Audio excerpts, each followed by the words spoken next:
ঈদযাত্রার আরও খবরাখবর জানাতে কমলাপুর রেল স্টেশন থেকে যুক্ত হয়েছেন আসিফ ইকবাল, গাবতলী বাস টার্মিনাল থেকে যুক্ত হয়েছেন মাঝার ইমন। এছাড়া ঢাকা টাঙ্গাইল মহাসড়কের খবর জানাতে চন্দ্রা মোড় থেকে যুক্ত আছেন আরিফ হোসেন এবং এরপর পদ্মা সেতুর মাওয়া প্রান্ত থেকে যুক্ত হবেন বায়েজিদ সাদ। তবে শুরুতে আমরা রেল যাত্রার খবরাখবর জানতে চাই। আসিফ, যদি আগামীকাল রোববার চাঁদ দেখা যায় তাহলে সোমবার পবিত্র ঈদ উল ফিতর উদযাপিত হবে, সেদিক থেকে একদম শেষ মুহূর্তে ট্রেনে ঈদযাত্রায় আপনি যাত্রীর চাপ কেমন দেখছেন? এবং এবার তো অনেকটা শিডিউল মেনে ট্রেনগুলো ছেড়ে গেছে, তারপরও যাত্রীদের কোনো অভিযোগ আপনি জানতে পেরেছেন কিনা?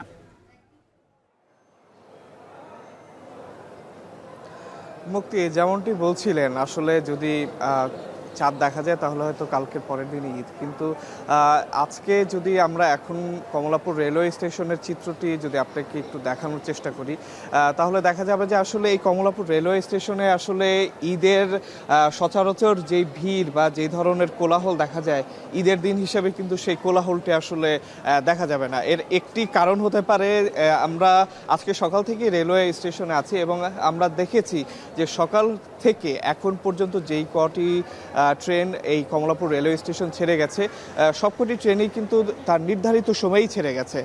যেহেতু নির্ধারিত সময়ে সবকটি ট্রেন ছেড়ে গেছে সেহেতু এই প্ল্যাটফর্মে আসলে যাত্রীদের যেই চিরচেনা ভিড়টা আমরা দেখি ঈদের আগে, যে উপচে পড়া ভিড়, সেই ভিড়টি কিন্তু নেই। প্রত্যেকটি ট্রেনই তার নির্ধারিত সময় আসছে যাত্রীদের নিয়ে এবং চলে যাচ্ছে, ফলে যে এই প্ল্যাটফর্মে যে যাত্রীদের সব সময় আমরা যে উপচে পড়া ভিড়টি দেখি সেটি কিন্তু দেখা যাচ্ছে না। কমলাপুর রেলওয়ে স্টেশনে ঢোকার জন্য একজন যাত্রীকে কিন্তু 3টি গেট পার হয়ে আসতে হচ্ছে। 3টি পর্যায়ে চেকিংয়ের পর টিকিট আছে নিশ্চিত হওয়ার পরেই কিন্তু একজন যাত্রী কমলাপুর রেলওয়ে স্টেশনে আসতে পারছেন এবং এখান থেকে এসে সে তার নির্ধারিত ট্রেনটিতে বসে কিন্তু সে ভ্রমণটি করতে পারছে। আমরা এখানকার যারা যাত্রী আছে তাদের সাথে কথা বলেছি। আমরা কমলাপুর রেলওয়ে স্টেশনের স্টেশন মাস্টার আনোয়ার হোসেনের সাথে কথা বলেছি। আনোয়ার হোসেন আমাদের যেটি বলেছেন যে এবার রেলওয়ের যে ব্যবস্থাপনা সেই ব্যবস্থাপনার আন্ডারে এখন পর্যন্ত আজকে যে 70টি ট্রেন যাবে তার মধ্যে এখন পর্যন্ত যেই কয়েকটি ট্রেন চলে গেছে তার একটিতেও কিন্তু শিডিউল বিপর্যয় বা বিলম্ব হয়নি, অর্থাৎ প্রত্যেকটি ট্রেনেই কিন্তু সঠিক সময়ে চলে গেছে।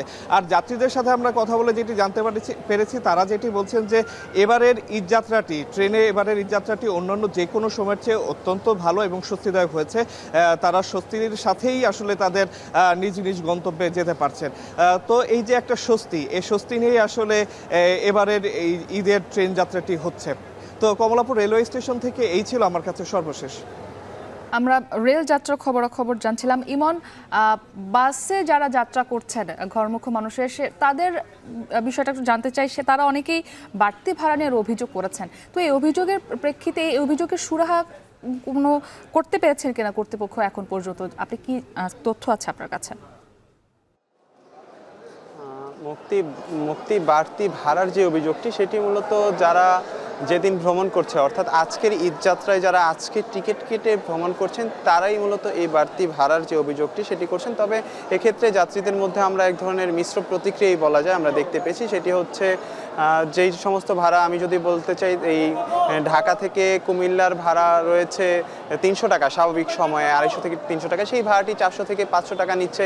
এই ধরনের অর্থাৎ এরকম কিছু অভিযোগ যাত্রীদের কাছ থেকে আমরা শুনতে পাচ্ছি। অর্থাৎ যে সমস্ত যাত্রীরা যেদিন ভ্রমণ করছেন সেদিন টিকিট কেটে এসে এই সমস্ত যাত্রীরা মূলত এই ধরনের অভিযোগগুলো করছে। তাছাড়া এই বাস কাউন্টারগুলোতে আমরা দেখেছি, আমি এই মুহূর্তে রাজধানীর গাবতলী বাস টার্মিনালে রয়েছে, এখানের প্রতিটি কাউন্টারেই কিন্তু যে সমস্ত কাউন্টারে যারা থাকেন আর কি, অর্থাৎ বসে রয়েছেন টিকিট বিক্রি করেন বা যারা বাস তত্ত্বাবধান করেন, সবাই কিন্তু বসে রয়েছেন। তাদের অগ্রিম টিকিট কাটা যে সমস্ত যাত্রীরা আসছেন তাদেরকে তারা গ্রহণ করে তাদের যেই বাস রয়েছে সেই বাসের পৌঁছে দেওয়ার যে কাজটি তারা মূলত এখন এই কাজটি করছে। পাশাপাশি খুব কম সংখ্যক যাত্রীদেরকে আমরা আসতে দেখছি নতুন করে টিকিট কেটে তাদের যে ঈদযাত্রা সেটি করার জন্য। সেই ক্ষেত্রেই মূলত যাত্রীরা তাদের বাড়তি ভাড়ার কিছু অভিযোগ করছেন এবং সেটিও একেবারে নগণ্যই বলা যায়। তাছাড়া এই গাবতলী বাস টার্মিনালে আজকে বেলা 11টার পর স্বরাষ্ট্র উপদেষ্টা এসেছিলেন, পাশাপাশি আমরা ভোক্তার টিম দেখেছি। সব মিলে সরকারি যেই তৎপরতা বা সরকারের যেই বিষয়ের যে সোচ্চার, আমরা সেই বিষয়টি কিন্তু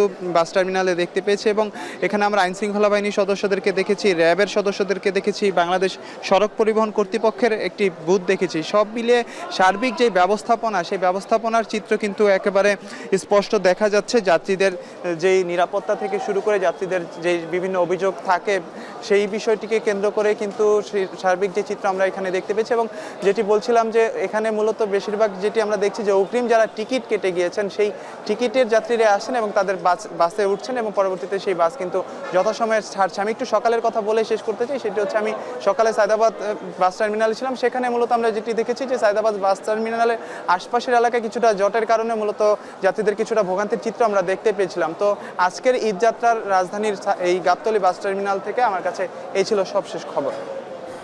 আরিফ, জানাবেন উত্তরবঙ্গমুখী যাত্রা কেমন দেখছেন এবং চন্দ্রায় যানজটের কোনো শঙ্কা আছে কিনা?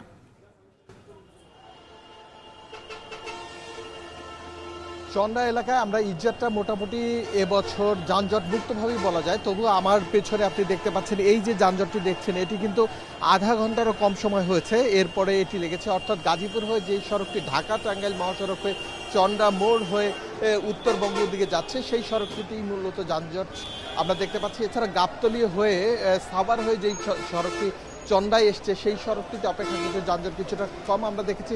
যখন যানজট অতিরিক্ত বাধে তখন 2 লেন অর্থাৎ যাওয়া এবং আসার 2টি লেনই খুলে দিয়ে তারপরে যানজট ক্লিয়ার করছে পুলিশ। কিছুক্ষণ আগে আমরা কথা বলছিলাম পুলিশের সাথে, তারা আমাদেরকে জানিয়েছেন হাইওয়ে পুলিশের শুধুমাত্র 200-র বেশি কর্মকর্তা এবং সোলজার যারা হলো গিয়ে চেষ্টা করছে এই চন্দ্রা মোড় এলাকা থেকে যানজট সরাতে। এছাড়া আমরা একটি বিষয় দেখেছি 12টার পর থেকেই গার্মেন্টস এবং শিল্প কলকারখানার যে ছুটিটা হয়েছে এর ফলে উত্তরবঙ্গের মানুষের যেই বাড়তি চাপ সেটি কিন্তু আমরা সড়কে দেখতে পাচ্ছি এবং সেই চাপের তুলনায় অপেক্ষাকৃত কম যানবাহন এমনটা বলছেন সংশ্লিষ্টরা। এর ফলে ট্রাকের উপরে উঠে বাসের ছাদে উঠে বিভিন্ন গন্তব্য যেতে আমরা দেখেছি। এবং ভাড়ার যে বিষয়টি আমরা সাধারণ মানুষের সাথে কথা বলেছিলাম যারা দূরপাল্লার জেলার বাসগুলিতে উঠেছেন, সেখানে তারা আমাদেরকে বলেছেন যে প্রত্যেকটি এলাকার ভাড়া অর্থাৎ ঢাকা থেকে রংপুর পর্যন্ত যে ভাড়া ছিল 500, 550, 600 টাকা, সেই ভাড়াগুলো এখন 800, 1000, 1200, কোনো কোনো ক্ষেত্রে 1300, 1400 টাকা রাখছে এমন বলছেন। তবে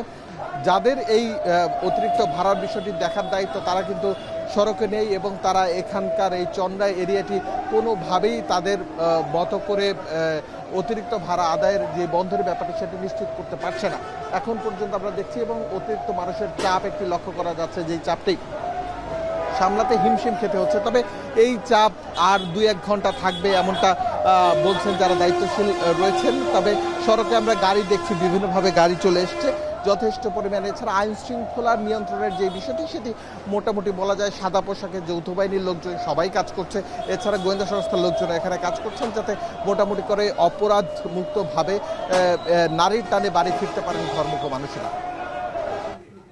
এবারে আমরা বাইজিদ সাদ আপনার কাছ থেকে জানতে চাই পদ্মা সেতু দিয়ে ঈদযাত্রা কেমন চলছে জানাবেন এবং টোল আদায়ে কি দীর্ঘ সময় লাগছে কিনা কি দেখছেন সেখানে জানাবেন।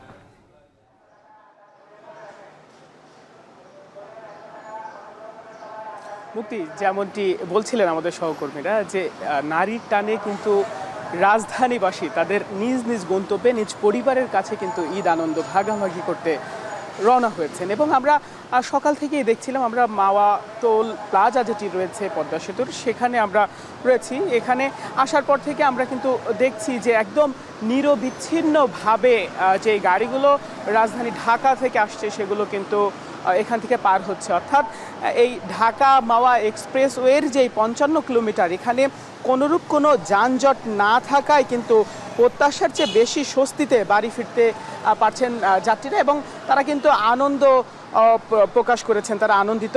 এবং এই টোল প্লাজায় যাতে নিরবিচ্ছিন্নভাবে টোল আদায় করা যায় সেজন্য কিন্তু 60টি টোল বুথ ওপেন আছে এবং সেই পাশাপাশি যাতে করে মোটরসাইকেলের লেন দিয়ে আরও সহজে যাত্রী পারাপার করতে পারে সেজন্য কিন্তু আলাদা করে আরেকটি অস্থায়ী বুথ স্থাপন করা হয়েছে এবং মোটরসাইকেলের চাপ যখন পারে তখন 2টি নয় সাথে সাথে আরও একটি বুথও কিন্তু চালু করে দেওয়া হয় শুধুমাত্র মোটরসাইকেলের জন্য। এছাড়া আমরা এখন কিন্তু পদ্মা সেতুর যে টোল প্লাজা সেটি একেবারেই ফাঁকা দেখছি, অর্থাৎ রাস্তায় কোনোরূপ যানজট না থাকায় কিন্তু এই গাড়িগুলো খুবই স্বাচ্ছন্দ্যে চলে যেতে পারছে। আমরা এখানকার যারা দায়িত্বরত রয়েছেন তাদের সঙ্গে কথা বলেছি, তারা যেমনটি জানিয়েছেন যে তারা যাত্রীদের সেবা দিতে সর্বোচ্চটুকু চেষ্টা করে চলেছেন এবং আইন শৃঙ্খলা পরিস্থিতি ঠিক রাখতে কিন্তু এখানে সেনাবাহিনীর সদস্যরা বিভিন্ন সময় মহড়া দিচ্ছেন এবং সেই পাশাপাশি আমরা যাত্রীদের সঙ্গে কথা বলেছি, তারা বলছেন